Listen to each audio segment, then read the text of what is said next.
Hello students welcome again. Students, जैसे कि आप जानते हैं कि हम कर रहे हैं चैप्टर फर्स्ट क्लास 10th जो कि है रियल नंबर, और आज हम रियल नंबर को कंटिन्यू करते हुए क्वेश्चन नंबर 6 एक्सरसाइज 1.2 का क्वेश्चन नंबर 6 सॉल्व करने जा रहे हैं। तो क्वेश्चन नंबर 6 क्या है? ये कह रहा है कि explain why 7 multiply by 11 multiply by 13 plus 13 and 7 multiply by 6 multiply by 5 multiply by 4 3 2 1 plus 5 are composite numbers. अगर आप देखेंगे नंबर्स, आपको मालूम होगा कि नंबर्स कंपोजिट होते हैं और प्राइम होते हैं। प्राइम नंबर भी होते हैं, कंपोजिट नंबर भी होते हैं। तो प्राइम नंबर क्या होते हैं? कि प्राइम नंबर होते हैं कि वो नंबर्स जिनका जो फैक्टर होता है वो 1 और नंबर खुद होता है ना। और कंपोजिट नंबर जो होता है, कंपोजिट नंबर वो नंबर्स होते हैं जिनका 1 के अलावा और भी बहुत सारे फैक्टर्स होते हैं। अगर आप यहां देखोगे 7 प्राइम नंबर है, 11 प्राइम है, 13 प्राइम है, इसी तरीके से 7 और यहाँ पर 6 कंपोजिट है, 5 4 3 4 कंपोजिट है, 3 2 1 ये सब जो है कंपोजिट नंबर प्राइम नंबर है 6 और 4 को छोड़ के। ठीक है, अब हमें बताना है कि ये नंबर और ये नंबर कंपोजिट नंबर क्यों हैं। ठीक है, तो चलिए सॉल्व करते हैं। सबसे पहले सॉल्यूशन में हम देखेंगे केस फर्स्ट को सॉल्व करेंगे। पहले हम केस फर्स्ट, तो केस फर्स्ट क्या है हमारा? 7 multiply by 11 multiply by 13 plus 13। ठीक है, पहले ये वाला केस सॉल्व करेंगे, फिर ये वाला करेंगे। तो पहले हम ये वाला केस सॉल्व करेंगे। ठीक है, इसमें देखेंगे, देखिए 13 2 टाइम्स आ रहा है यहां पर। ठीक है, तो 13 को क्या करेंगे, हम कॉमन ले लेते हैं। तो अंदर क्या बचेगा हमारा? 7 मल्टीप्लाई बाई 11 और मल्टीप्लाई बाई 13 हमने बाहर कॉमन ले लिया, तो इसकी जगह बचेगा 1। 13 1 जा 13 प्लस 13 अगेन हमने कॉमन ले लिया, इसकी जगह भी हमने क्या लिखना है? 1 लिखना है। 13 1 जा 13। ठीक है, अभी कुछ नहीं कर रहा हूं, अभी सिर्फ मैं 13 को क्या कर रहा हूं? कॉमन ले रहा हूं। ठीक है, आप देखिए आगे सॉल्व करेंगे। 13 और मल्टीप्लाई में ब्रैकेट हटेगा तो मल्टीप्लाई लगेगा। 11 को 7 से मल्टीप्लाई करेंगे 77, 77 को 1 से करेंगे तो अगेन 77, 77 प्लस 1, 77 प्लस 1 तो क्या होगा? 13 मल्टीप्लाई बाय 77 प्लस 1 हो गए 78। ठीक है, अब अगर हम 78 के फैक्टर्स को देखेंगे तो 78 के फैक्टर्स क्या बनेंगे? 2 3 जा 6 बच गया 18, 2 9 जा 18 और 3 से करेंगे 3 1 जा 3 3 जा 9 और 13 1 जा 13। तो 13 मल्टीप्लाई बाय 78 के फैक्टर्स क्या बने? 2 मल्टीप्लाई बाय 3 मल्टीप्लाई बाय 13। तो ये हमारे 78 के फैक्टर्स बन गए। अब कंपोजिट नंबर की डेफिनेशन ये कहती है कि कंपोजिट नंबर कहता है कि वो नंबर्स जिनके बहुत सारे फैक्टर्स हो, 1 हो और 1 के अलावा और भी बहुत सारे फैक्टर्स हो। अगर हम देखेंगे इस नंबर को तो हमने ये करते करते जब हम यहां पहुंचे तो 78 के फैक्टर्स बने 2 3 और 13 और ये 13। अब देखो अगर यहां पर देखोगे तो कितने सारे फैक्टर्स बन गए। जिस नंबर के बहुत सारे फैक्टर्स होते हैं वो नंबर कौन सा होता है? वो होता है कंपोजिट नंबर। तो यहाँ पर बहुत सारे फैक्टर्स बन गए, तो इसलिए हम कह सकते हैं कि केस फर्स्ट में जितने भी हमें नंबर्स दे रखे हैं ये सब के सब नंबर्स क्या हैं? हम इनको कंपोजिट नंबर हमने एक्सप्लेन कर दिए। ठीक है, तो अब केस सेकंड हम सॉल्व करेंगे। केस सेकंड, तो केस सेकंड में क्या है? 7 multiply by 6 multiply by 5 4 3 multiply by 2 multiply by 1 plus 5। Same जैसे हमने यहां पर इसको सॉल्व किया वैसे यहां पर भी इसको सॉल्व करेंगे। यहां पर देख रहा हूं मैं कि 5 और 5 2 टाइम्स है, तो मैं 5 को यहां पर कॉमन ले लेता हूं, तो अंदर क्या बचेगा मेरा? 7 6 5 हमने कॉमन ले लिया तो 5 की जगह 1 और ये बचा 4 3 2 1 प्लस 5 हमने कॉमन ले रखा है, तो यहां पर बचेगा इसकी जगह 1। अब देखिए हम करेंगे क्या, इसको हम मल्टीप्लाई करेंगे। ये जो मल्टीप्लाई में जितने भी नंबर्स हैं इनको हम मल्टीप्लाई करेंगे। तो देखिए 7 6 42, 42 1 से 42, 42 को 3 से मल्टीप्लाई करेंगे तो कितना होगा 126, है ना। और सॉरी 4 से करना था, चलो कोई इश्यू नहीं। तो अगर 42 को हम 4 से करेंगे तो ये आएगा 168, फिर 3 से करेंगे तो कितना होगा 504, और 504 को 2 से मल्टीप्लाई करेंगे तो ये आएगा 1008, है ना, 1008 और प्लस होगा 1। ठीक है, अब यहां पर हम इसको सॉल्व करेंगे आगे। तो यहां देखेंगे स्टूडेंट्स, ये जैसे 5 है और हम ब्रैकेट को अब हटाएंगे, तो ब्रैकेट को जब हटाएंगे तो 1008 में प्लस 1 करेंगे तो ये होगा 1009। अगेन अगर हम देखेंगे तो 1009 के फैक्टर्स बन सकते हैं, जैसे कि 78 के फैक्टर्स बने, इसी तरीके से 1009 के भी फैक्टर्स आगे बन सकते हैं। अच्छा, अगर इसके फैक्टर ना भी बनाओ, आपको एक्सप्लेन करना आप किसी भी तरीके से कर सकते हो, तो यहाँ पर 1 भी तो फैक्टर हो सकता है ना, ठीक है ना। जब 1009 को 1 से मल्टीप्लाई करेंगे तो कोई फर्क नहीं पड़ता। इसके अलावा 1 भी है, 1009 की और भी बहुत सारे फैक्टर्स हैं, 5 इसका फैक्टर है, तो इसका मतलब है 2 से ज्यादा जिन नंबर्स के फैक्टर्स होते हैं, 1 और नंबर इटसेल्फ के अलावा और जितने भी फैक्टर्स होते हैं वो सब कंपोजिट नंबर बन जाते हैं।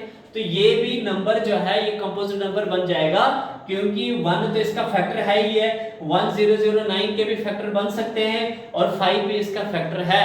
तो हम ये कह सकते हैं कि ये जो केस सेकंड में जितने भी नंबर है ये भी कंपोजिट नंबर में हमने कन्वर्ट किए। तो अब यहां पर लिखेंगे हम कंक्लूजन में कि from case first and case second, case first और केस सेकंड से हमने ये देखा कि द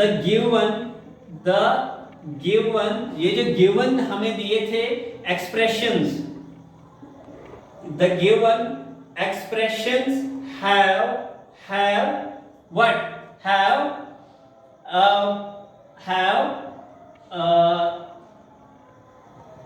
more than 2 फैक्टर्स। वो मोर देन 2 फैक्टर्स कौन से होंगे, 1 और नंबर इटसेल्फ, इसके अलावा और भी बहुत सारे नंबर्स हैं, ठीक है। तो देयरफॉर हम कह सकते हैं कि 7 multiply by 13 11 multiply by 13 plus 13 and 7 multiply by 6 multiply by 5 4 multiply by 3 2 1 plus 5 are composite numbers. ठीक है स्टूडेंट्स, के होप करता हूं कि आपको ये अच्छे से समझ आ गया होगा।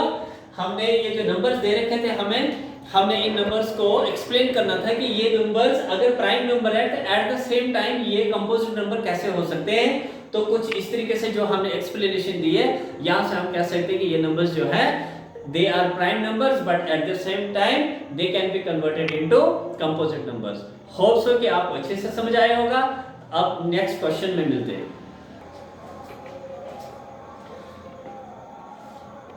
तो स्टूडेंट्स क्वेश्चन नंबर 7 अब करेंगे हम। क्वेश्चन नंबर 7 है कि there is a circular path around a sports field. एक स्पोर्ट्स फील्ड है जो सर्कुलर है, और सपोज ये सर्कुलर फील्ड है और इसके आसपास मान लो ये सर्कुलर पाथ है जहां पर चला जाता है या रनिंग की जाती है, ठीक है।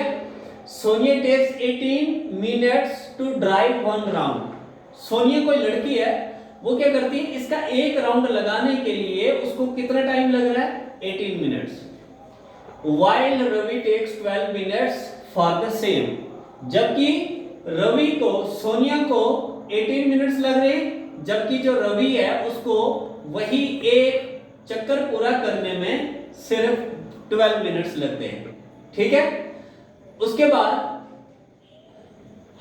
Suppose they both start at the same point, मान के चलते हैं कि उन्होंने सेम पॉइंट से मान लो यहां से उन्होंने स्टार्ट किया था and at the same time पे उन्होंने शुरू किया and go in the same direction, और वो दोनों रवि और सोनिया एक ही डायरेक्शन में जाते हैं, ठीक है, सपोज इस डायरेक्शन में जाते हैं। After how many minutes will they meet again at the starting point, तो हमने बताना है कि वो कितने मिनट्स के बाद फिर से स्टार्टिंग पॉइंट पर मिलेंगे, ठीक है। होप करता हूं कि आपको ये क्वेश्चन समझ आ गया होगा। तो चलते हैं हम इसके सॉल्यूशन की तरफ। तो सॉल्यूशन इसका क्या होगा वो देखते हैं। तो सॉल्यूशन में देखिए, सॉल्यूशन में हम देखेंगे कि जो सोनिया है उसको कितना टाइम लग रहा है, उसको लग रहा है 18 मिनट्स। तो हम लिखेंगे time taken bye Sonia, Sonia को कितना टाइम लग रहा है 18 मिनट्स, ठीक है। और रवि को कितना टाइम लग रहा है, time taken by Ravi, Ravi को कितना टाइम लग रहा है 12 मिनट्स, ठीक है। अब हमने ये दिखाना है कि after how many minutes will they meet again, वो कितने मिनट के बाद दोबारा से मिलेंगे। तो हम क्या निकालेंगे, हम निकालेंगे एलसीएम, हम निकालेंगे एलसीएम ऑफ 18 एंड 12, ठीक है।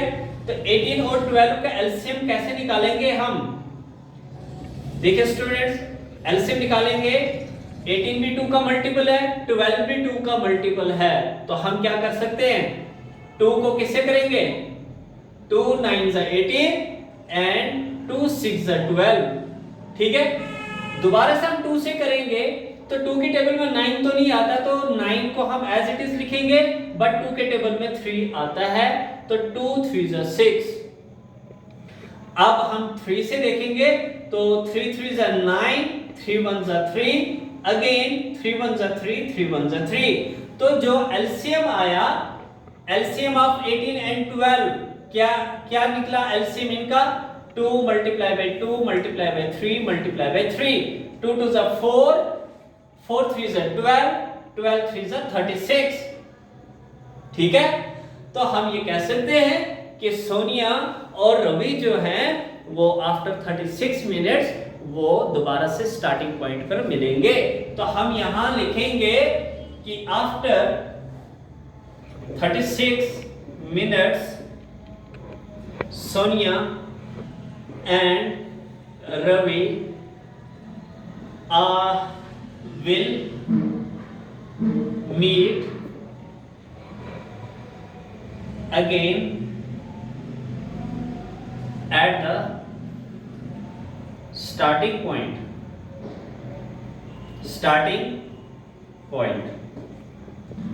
होप कि आपको ये अच्छे से क्लियर हो गया होगा। ये क्वेश्चन बहुत सिंपल सा क्वेश्चन था। तो स्टूडेंट्स, एक्सरसाइज 1.2 है वो आज हमने फिनिश की है। इसमें टोटल 7 क्वेश्चन थे जो कि हमने सॉल्व किए, हर एक क्वेश्चन मैंने सॉल्व किया है। तो नेक्स्ट जो है अब 1.3 हम स्टार्ट करेंगे।